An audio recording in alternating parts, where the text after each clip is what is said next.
Hi hello friends, എല്ലാ കൂട്ടുകാർക്കും പുതിയൊരു റിവ്യൂയിലേക്ക് സ്വാഗതം. അങ്ങനെ എല്ലാവരും സംസാരിച്ചുകൊണ്ടിരിക്കാത്ത മനസ്സിന് കയറി വരുന്ന ഭാഗത്തോട് കൂടിയിട്ടാണ് ഇന്നത്തെ എപ്പിസോഡ് തുടങ്ങുന്നത് കേട്ടോ. മനസ്സിന് കയറി വരുമ്പോഴേക്കും എല്ലാവരും ഷോക്ക് അടിച്ച പോലെ അങ്ങനെ നിൽക്കുകയാണ്. എന്താ എല്ലാവരും ഇങ്ങനെ നിൽക്കണത് എന്ന് ചോദിക്കുമ്പോഴേക്കും ഒന്നുമില്ല, മനസ്സിന് കയറി വാ എന്ന് മാഷ് പറയാണ്. അതിനുശേഷം മനസ്സിന് പറയേണ്ടി ഞാൻ എല്ലായിടത്തും ക്ഷമ ചോദിക്കാൻ വേണ്ടി വന്നതാണ്. മാധവിൻ്റെ കുഞ്ഞ് നഷ്ടപ്പെട്ട് കഴിഞ്ഞപ്പോൾ ഞാൻ നല്ലൊരു ജോൾസിനെ പോയി കണ്ടിരുന്നു. ആ ജോൾസിനെ പറഞ്ഞത് മാധവിന് സന്താനഭാഗ്യം ഈ ജന്മത്ത് ഉണ്ടാവില്ലെന്ന്. അതുമാത്രമല്ല, എന്താണ് ഒരു പെൺകുട്ടിയുടെ കല്യാണ മണ്ഡപത്തിൽ വെച്ചിട്ട് കല്യാണം മുടങ്ങിപ്പോയ ഇഷിതയുടെ ശാപം ഉണ്ടെന്ന് എനിക്കൊരു കാര്യം മനസ്സിലായി. എന്തായാലും എന്താണ് എൻ്റെ മോന് സന്താനഭാഗ്യം ഇല്ലാത്തത് കൊണ്ട് തന്നെ അവന് കുട്ടികളില്ലാത്തത് അല്ലാത്തത് ദയയുടെ കുഞ്ഞിനെ ഇഷിത കൊന്നതൊന്നല്ലെന്ന് എന്നുള്ള സത്യം എനിക്ക് മനസ്സിലായി. മാത്രമല്ല, ഇഷിതയുടെ സങ്കടം ഭയങ്കരമായിട്ട് എൻ്റെ മോൻ്റെ ജീവിതത്തെ ബാധിച്ചും ചെയ്ത് അതിനെനിക്ക് പ്രായശ്ചിത്തം ചെയ്യണം, പശ്ചാത്താപമുണ്ട് നന്നായിട്ട് എന്ന് പറയാണ്. അതിനുശേഷം നമ്മുടെ ഇഷിത അതുപോലെ തന്നെ അഷിത അങ്ങോട്ടേക്ക് വരുന്നുണ്ട്. ഇഷിത എടുത്ത് പറയുന്നുണ്ട്, ഇഷിത മോളെ, നീ എന്നെ എന്താണ് മനസ്സിനെ അമ്മയെന്നല്ലേ വിളിക്കുന്നത്? അപ്പോൾ നീ എൻ്റെ നിൻ്റെ മനസ്സിൽ എന്നെ അമ്മയായിട്ടല്ലേ കാണുന്നത്? ഒരിക്കലും നീ എന്നെ ശപിക്കരുത്, അതുപോലെ തന്നെ വെറുക്കുകയും ചെയ്യരുത് കേട്ടോ. ഇല്ല എന്ന് ഇഷിത പറയാണ്. ആ സമയത്ത് പ്രിയാമണി പറയണ്ടേ, എന്നാലും കല്യാണത്തിന് വന്നതല്ലേ, നമുക്ക് അടിച്ചു പൊളിച്ച് കല്യാണമൊക്കെ കഴിഞ്ഞിട്ട് പോകാം. ഞാൻ കല്യാണം കഴിഞ്ഞാലേ ഞാൻ പോവില്ല എന്ന് പറയാണ്. അഷിതേ, നീ എന്താ നോക്കിക്കൊണ്ടിരിക്കുന്നത്? പോയി ചായ എടുക്ക്. അമ്മയെന്ന് പറയുമ്പോൾ മോളെ, ഇനി ഒരിക്കലും ഞാൻ മോളെ വേദനിപ്പിക്കില്ല കേട്ടോ എന്ന് അഷിത പറയാണ്. എനിക്കല്ലെങ്കിൽ അമ്മയുടെ ദേഷ്യമൊന്നും ഇല്ലയെന്ന് അഷിതയും പറയുന്നുണ്ട്. ആ സമയത്ത് ചിപ്പി അങ്ങോട്ടേക്ക് വരുമ്പോഴേക്കും ഇതല്ലേ മഹേഷിൻ്റെ മോൾ ചിപ്പി, ഹായ് മോളെ എന്ന് മനസ്സിന് പറയാണ്. ആ സമയത്ത് ചിപ്പി പറയേണ്ട, അതെ, ഞാൻ മഹേഷിൻ്റെ മകൾ മാത്രമല്ല ഇഷിതയുടെ മകളും കൂടിയാ. കൊള്ളാലോ മോള് എന്ന് പറയാണ്. അങ്ങനെ ഒരു ഭയങ്കര സന്തോഷത്തോടു കൂടി തന്നെ ഇരിക്കുക കേട്ടോ. പിന്നീട് കാണിക്കുന്ന രചനേനെയാണ്. രചന ഉടുത്തൊരുങ്ങി റെഡിയായി നിൽക്കണ കാണുമ്പോൾ ആകാശ് ചോദിക്കണ്ടേ, അല്ല രചന, നീ എവിടെയെങ്കിലും പോകാൻ വേണ്ടി നിൽക്കുവാണോ? അതേ ആകാശ്, കിടന്നിട്ട് ഉറക്കം വരുന്നില്ല, തലച്ചോറൊക്കെ ഭ്രാന്ത് പിടിക്കുന്ന പോലെ, പൊട്ടിത്തെറിക്കുന്ന പോലെ. എന്താടോ, ഏതെങ്കിലും ന്യൂറോ സർജനെ കാണുന്നോ? അയ്യോ, അങ്ങനത്തെ ഒരു ഇതല്ല ആകാശ്, എനിക്കിത് വല്ലാത്ത ടെൻഷൻ പോലെ. മഹേഷ് കല്യാണം കഴിക്കാൻ പോണത് ഇഷിതനെയാണോ എന്നെനിക്ക് വല്ലാത്തൊരു സംശയം. അല്ല, ഇഷിത എന്നോട് പറഞ്ഞതല്ലേ മഹേഷിനല്ല കെട്ടുന്നതെന്ന്. അതെ, പക്ഷെ എന്തൊക്കെയോ ഒരു ഇഷിതൻ്റെ കള്ളൊന്നും പറയില്ല, പക്ഷെ എന്തൊക്കെയോ ഒന്ന് ചീന് നാറുന്നുണ്ട് ആകാശ്, എനിക്കത് കണ്ടുപിടിച്ചേ പറ്റൂ. അല്ല, ഇനി അഥവാ മഹേഷ് ഇഷിതനാണ് കല്യാണം കഴിക്കണമെങ്കിൽ തനിക്കത് എത്ര പ്രശ്നം? എനിക്ക് പ്രശ്നമുണ്ട്. മഹേഷ് ഒരിക്കലും ഇഷിതനെ കല്യാണം കഴിക്കാൻ പാടില്ല. അങ്ങനെയാണെങ്കിൽ എൻ്റെ മോളെ എനിക്ക് നഷ്ടപ്പെടില്ലേ? അത് താൻ പറഞ്ഞത് ശരിയാണ്. ഒരിക്കലും മഹേഷ് ഇഷിതനെ വിവാഹം ചെയ്യാൻ പാടില്ല. അതെ, അതിനെക്കുറിച്ച് അന്വേഷിക്കാൻ വേണ്ടിയിട്ടാണ് ഞാൻ പോണത്. അവിടെ പോകുമ്പോഴേക്കും ചിപ്പിനെ കൂട്ടിക്കൊണ്ടുവരികയും ചെയ്യാം, അതുപോലത്തെ അവിടുത്തെ കാര്യങ്ങളൊക്കെ ഒന്ന് അന്വേഷിക്കുകയും ചെയ്യാമല്ലോ. അതെ, താൻ എന്തായാലും പോയിട്ട് വാ എന്ന് പറയാണ്. അങ്ങനെ രചന അവിടെ നിന്ന് അങ്ങോട്ട് നേരെ പോവാട്ടോ. നേരെ പോണത് നമ്മുടെ ലിഫ്റ്റ് കയറി ഇറങ്ങണതും സ്വപ്നവലിയുടെ മുമ്പിലേക്കാണ് നേരെ അകപ്പെടുന്നത്. സ്വപ്നവലി, ഇതാര്? രചനയോ? രചന തമ്പുരാട്ടി എന്താ ഇവിടെ എഴുന്നള്ളിയത്? നിനക്ക് നാണൂലടി ഇവിടെ വരാനായിട്ട്? നീ വന്നതിൻ്റെ ഇതൊക്കെ എനിക്കറിയാം. ഇവിടെ എങ്ങനെ മണത്ത് മഹേഷ് ആരുടെ കല്യാണം കഴിക്കാൻ പോണെന്ന് നിനക്കറിയണം. അതിന് വേണ്ടിയിട്ടല്ലേടി നീ ഇവിടെ വന്നത്? നിനക്ക് നാണൂലല്ലോടി? നിനക്ക് വേറെ പണിയൊന്നുമില്ലേ? പിന്നെ നിങ്ങളുടെ മകൻ കല്യാണം കഴിക്കാൻ പോണത് ആരാന്ന് പറഞ്ഞിട്ട് എനിക്കെന്തിനാ? എനിക്ക് വേറെ പണിയുണ്ട്. അതെ, നിനക്ക് പണിയുണ്ട്. രാവിലെ എഴുന്നേൽക്കണം, വീട്ടിലെ പണിയൊക്കെ ചെയ്യണം, കുഞ്ഞിനെ സ്കൂളിൽ വിടണം, അതൊക്കെയല്ലേ നിൻ്റെ പണി എന്ന് പറയാണ്. അത് കഴിഞ്ഞിട്ട് നാട്ടിലെ ബ്യൂട്ടി പാർലറൊക്കെ നിരങ്ങി ഇറങ്ങണം. എടി, വെള്ള പൂശി കുറേ ചുവന്ന പെയിൻറ്റ് വാരിയിട്ടിട്ട് നിനക്ക് നാണൂലടി ഇങ്ങനെയൊക്കെ നടക്കാനായിട്ട്? നീ ഒന്ന് ശരിക്കും തേച്ച് കുളിക്കടി, നിന്റെ ശരിക്കുള്ള രൂപം എല്ലാവരും ഒന്ന് കാണട്ടെ. ദേ തള്ളേന്ന് പറയുമ്പോൾ അതെടി ഞാൻ തന്നെയാണ് പറഞ്ഞത്. എന്താടി സത്യം പറയുമ്പോൾ നിനക്ക് പൊള്ളുന്നുണ്ടോ? നീ ഇവിടെ വന്നത് എന്തിനാന്ന് എനിക്ക് നന്നായിട്ട് അറിയടി. മഹേഷിനെ കല്യാണം കഴിക്കാൻ പോകുന്നത് ആരാണെന്ന് നിനക്കറിയണം. എന്താ നീ അറിഞ്ഞോ ആരാണെന്ന്? ഞാൻ പറയാടി, മഹേഷ് കല്യാണം കഴിക്കാൻ പോകുന്നത് ഒരു പെണ്ണിനെയാണ്, നല്ലൊരു പെണ്ണിനെ. പോരെ? അത് പറയുമ്പോഴേക്കും നമ്മുടെ രചനക്കാണെങ്കിൽ ആകെ ദേഷ്യം വരട്ടെ, പോടി എന്ന് പറഞ്ഞിട്ട് സ്വപ്നവലിയ അവിടെ നിന്ന് പോകുവാണ്. പിന്നീട് കാണിക്കണം നമ്മുടെ ഇഷിതയും അഷിതയും എല്ലാവരും കൂടി ഡാൻസ് പ്രാക്ടീസ് ചെയ്യുക കേട്ടോ.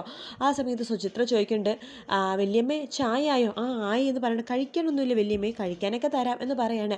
അതിനുശേഷം നമ്മുടെ പ്രിയാമണി ചോദിക്കേണ്ട, അല്ല ഡാൻസ് പ്രാക്ടീസ് ഇത്ര പെട്ടെന്ന് കഴിഞ്ഞു എന്ന് ചോദിക്കുകയാണ്. ആ സമയത്ത് ഇഷിത പറയുന്നുണ്ട്, അതെ, ഞങ്ങളൊക്കെ പ്രൊഫഷണൽ ഡാൻസർ അല്ലേ അമ്മേ, ചെറിയ സ്റ്റെപ്പ് ഒന്ന് ഇട്ടാൽ മതി, അപ്പം തന്നെ പഠിച്ചു. കൊള്ളാം. അതെ, നിങ്ങൾ ആ 100-101 അടിച്ച് തകർക്കുന്ന രീതി വേണം ഡാൻസ് കളിക്കാൻ, അവരെ തോൽപ്പിക്കണം എന്ന് പറയുമ്പോൾ മാഷ് വരുന്നുണ്ട്. പ്രിയാമണി, 101 ശത്രുത ഇതുവരെ തീർന്നില്ലേ എന്ന് ചോദിക്കുകയാണ്. അപ്പോഴെല്ലാവരും കൂടെ ചിരിക്കുക കേട്ടോ. ആ സമയത്ത് നമ്മുടെ മനസ്സിന് പറഞ്ഞിട്ട്, ഈ കാര്യത്തിൽ ഞാൻ പ്രിയാമയുടെ കൂടെ ഡാൻസിൽ നമ്മൾ തന്നെയായിരിക്കണം ഫസ്റ്റ്, അതിനുവേണ്ടി എല്ലാ സപ്പോർട്ടും എൻ്റെ ഉണ്ടാകുമെന്ന് പറയുമ്പോൾ പ്രിയാമണി മനസ്സിനെ കെട്ടിപ്പിടിക്കുക കേട്ടോ. അതിന് ശേഷമാണ് നമ്മുടെ വാതിലിൽ മുട്ടുവാണ് നമ്മുടെ രചന. വാതിൽ തുറക്കണ പ്രിയാമണിയാണ്. ആ സമയത്ത് എല്ലാവരും റൂമിലായിരിക്കും കേട്ടോ. പ്രിയാമണി ഇതാര് രജനിയോ, വാ വാ എന്ന് പറയണം. അല്ല കല്യാണ തിരക്കിലായിരിക്കും അല്ലേ?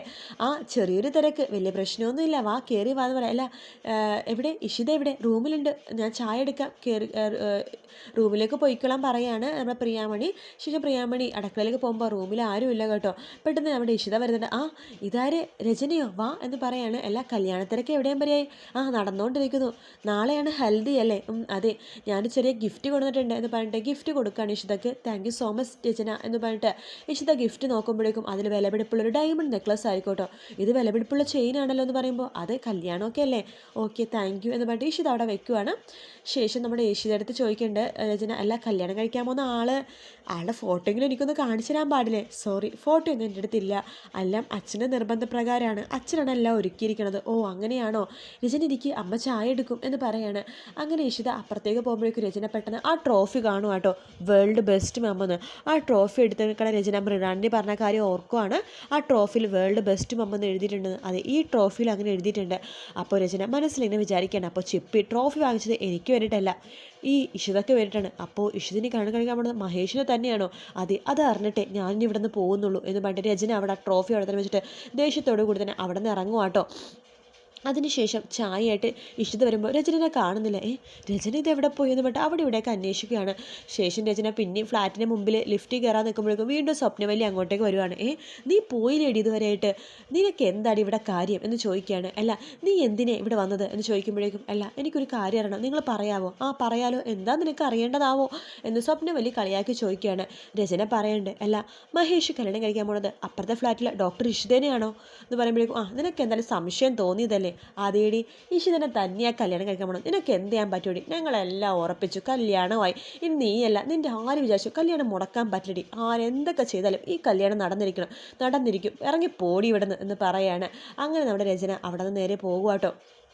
ശേഷം മൃണാളിനിയാണെങ്കിൽ നമ്മുടെ ഇഷിതനെ വിളിക്കുന്നുണ്ട്. ഹലോ, ഇഷിത ഡോക്ടർ അല്ലേ? അതെ, ഞാനാ മൃണാളിനി. പറഞ്ഞോളാം മൃണാളിനി, എനിക്ക് ഇഷിത ഡോക്ടർ ഒന്ന് കാണണമായിരുന്നല്ലോ. അയ്യോ, ഞാൻ ഹോസ്പിറ്റലിൽ പോകാൻ പോവാം, ഫ്രീ ആവുന്ന ഒരു ടൈമിൽ എന്നെ ഒന്ന് വിളിക്കാവോ? അതിനെന്താ, ലൊക്കേഷൻ അയച്ചാൽ മതി, ഞാൻ ഫ്രീ ആകുമ്പോൾ വരാം എന്ന് പറഞ്ഞിട്ട് ഇഷിത ഫോൺ വെക്കുവാണ്. ശേഷം രചന നേരെ വീട്ടിലേക്ക് പോവാട്ടോ. അവിടെ ആകാശിൻ്റെ കൂടെ വെള്ളം അടിച്ചിരിക്കുകയാണ്.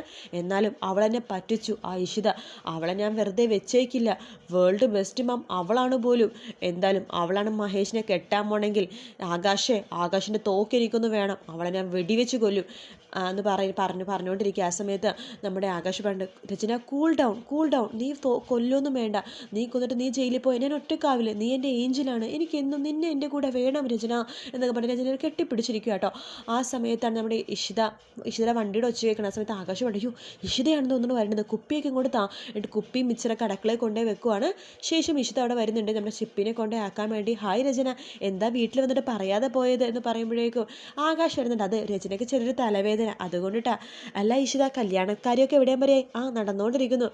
അല്ല അപ്പോഴേക്കും നമ്മുടെ രചന ചോദിക്കണ്ട, അല്ല ഇഷിത, കല്യാണം കഴിക്കാൻ പോകുന്ന ആൾ തൊട്ടടുത്തുള്ള ആരെങ്കിലും ആണോ എന്ന് ചോദിക്കുമ്പോൾ ഇഷിത, അല്ല എനിക്കൊന്നും അറിയില്ല, എല്ലാം അച്ഛൻ ഉറപ്പിച്ചതാണെന്ന് പറയുമ്പോൾ പെട്ടെന്ന് ആകാശ് കളിയാക്കിക്കൊണ്ട് പറയുന്നുണ്ട്, അതെ എല്ലാം അച്ഛൻ ഉറപ്പിച്ചതാണ്, അച്ഛൻ കൊണ്ടുവന്ന ആലോചന, അച്ഛൻ കൊണ്ടുവന്ന ആരെ വേണമെങ്കിലും ഇഷിത ഡോക്ടർ കല്യാണം കഴിക്കും അല്ലേ?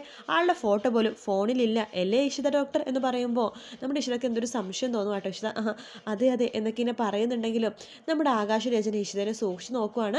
ആ സമയത്ത് ഇഷിത പറയുന്നുണ്ട്, അതെ ഞാൻ പോട്ടെ, ഹോസ്പിറ്റലിൽ പോകണം എന്ന് പറഞ്ഞിട്ട് ഇഷിത അവിടെ നിന്ന് ഇറങ്ങുമ്പോൾ തന്നെ ചിപ്പി പെട്ടെന്ന് അമ്മേ എന്ന് പറഞ്ഞ് വിളിക്കുക കേട്ടോ.